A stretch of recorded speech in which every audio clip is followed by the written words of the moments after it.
जालना शहरातील नागरी समस्यांना घेऊन आज शिवसेना उद्धव बाळासाहेब ठाकरे पक्षाच्या वतीनं आंदोलन करण्यात आलेलं आहे। आखे तो खोलो स्वामी असं या आंदोलनाला नाव देण्यात आलेलं आहे। आपल्यासोबत शिवसेना ठाकरे गटाचे पदाधिकारी आहेत। काय कारण होतं आज तुम्ही आखे तो खोलो स्वामी हे आंदोलन केलेलं आहे?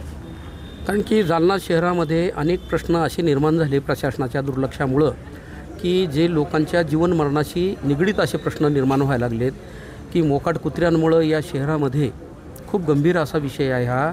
भवानीनगर या भागामध्ये एका बालकावर हल्ला केला आणि त्या बालकाच्या शरीराचे लचके तोडले कुत्र्यांनी। त्या 160 टाके पडले त्या बालकाच्या अंगावर।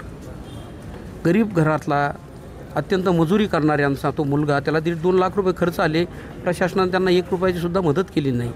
माणुसकी नाही आहे। दुसरा गांधीनगरमध्ये एका मुलावर हल्ला केला तर त्याला तो मयत झाला दुर्दैवाने। आणि अनेक लोकांना कुत्र्यांच्या चाव्यामुळं आज घरी येणाऱ्या ड्युटीवरून घरी येणाऱ्या लोकांना, ट्युशनला सकाळी जाणाऱ्या विद्यार्थ्यांना दहशत झालेली या कुत्र्यांची। गावामध्ये मोकाट जनावरं बसतात त्यामुळं अपघात होतात। त्याबरोबर रस्ते केले, रस्त्यामध्ये मधोमध जे पोल आहेत इलेक्ट्रिक पोल ते काही शिफ्ट केले नाही। आता पोल खरं तर रस्ते तयार करण्याच्या अगोदर शिफ्ट व्हायला पाहिजे होते। आता रस्ते झाले, त्या पोलला धडकून नूतन वसाहत भागामध्ये 1 जणाचा मृत्यू झाला। पाण्याच्या टाकीमध्ये जलकुंभामध्ये एकानं आत्महत्या केली एका इसमानं। 3 दिवस त्याचं प्रेत त्या पाण्याच्या टाकीमध्ये होतं। तेच पाणी लोकांना वितरित केलं, अनेकांना त्यामुळं आरोग्य त्यांचं खराब झालं। म्हणजे हे लोकांच्या जीवन मरणाशी संबंधित विषय होते आणि महानगरपालिका दुर्दैवाने त्याकडे लक्ष द्यायला तयार नव्हती। यावर आम्ही अनेक आंदोलनं केली।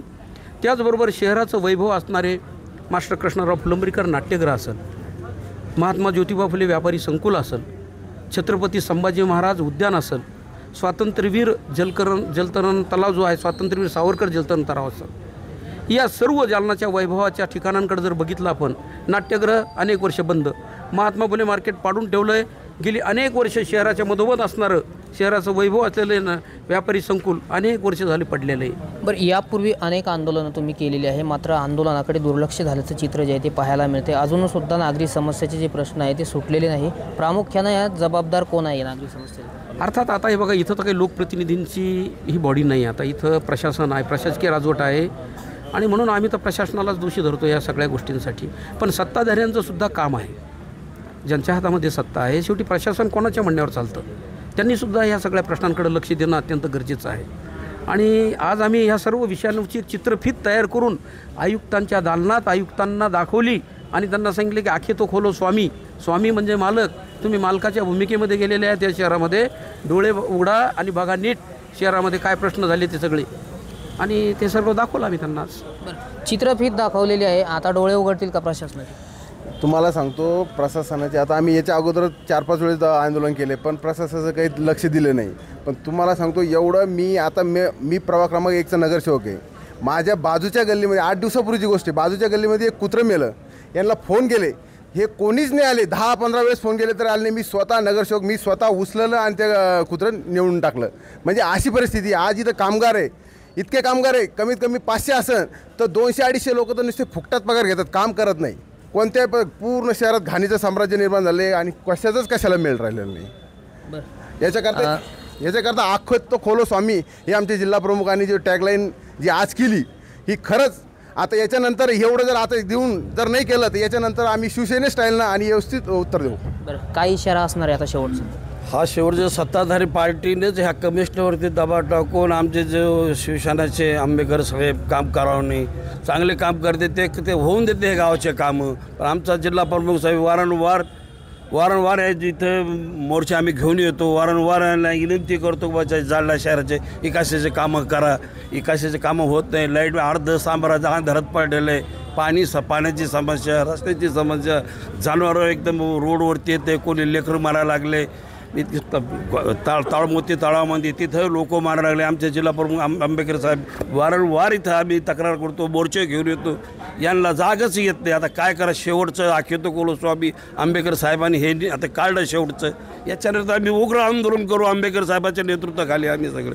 बरं, चित्रफीत दाखवलेली आहे, आयुक्तांसोबत काय तुमची शेवटला चर्चा झाली? नाही, आयुक्तांना आम्ही हे सांगितलं की हे बघा, तुम्ही सेवकांच्या भूमिकामध्ये या, संवेदनशील व्हा, लोकांचे जे प्रश्न आहेत दैनंदिन जीवनामध्ये लोकांना काय समस्यांना तोंड द्यावं लागतं हे तुम्हाला कार्यालयात बसून कळणार नाही। यासाठी तुम्ही फील्डवर फिरा, लोकांचे काय प्रश्न आहे जाणून घ्या, नसता आम्हाला रस्त्यावर उतरावं लागेल. उतरणार का रस्ते? 100% उतरणार लोकांच्या प्रश्नांसाठी. आणि एक लक्षात घ्या, हे काही नगरपालिका महानगरपालिकांच्या निवडणूक आहे म्हणून नाही, आम्ही सातत्यानं आंदोलनं करत आलेलो आहेत, सातत्यानं. म्हणजे असंही काही हा विषय नाही आहे निवडणुकांशी संबंधित. लोकांच्या प्रश्नांसाठी संघर्ष करणारी बाळासाहेब ठाकरेंनी स्थापन केलेली संघटना आहे. संघर्ष हा आमच्या कायम लोकांसाठी आमच्या आयुष्यामध्ये आहे. तर नक्कीच आपण पाहू शकतो की जालना शहरात मागील काही दिवसापासून मोकाट कुत्र्यांचा जो वावर आहे तो अधिकच वाढलेला आहे आणि त्याला धरूनच हे आंदोलन आज करण्यात आलेलं आहे. यानंतर जर प्रशासनाने हे सर्व जर काही ठीक केलं नाही तर यापेक्षाही उग्र आंदोलन करू असा इशारा जो आहे तो ठाकरे पक्षाच्या वतीनं देण्यात आलेला आहे. रामनाथ ढाकणे, TV9 मराठी, जालना.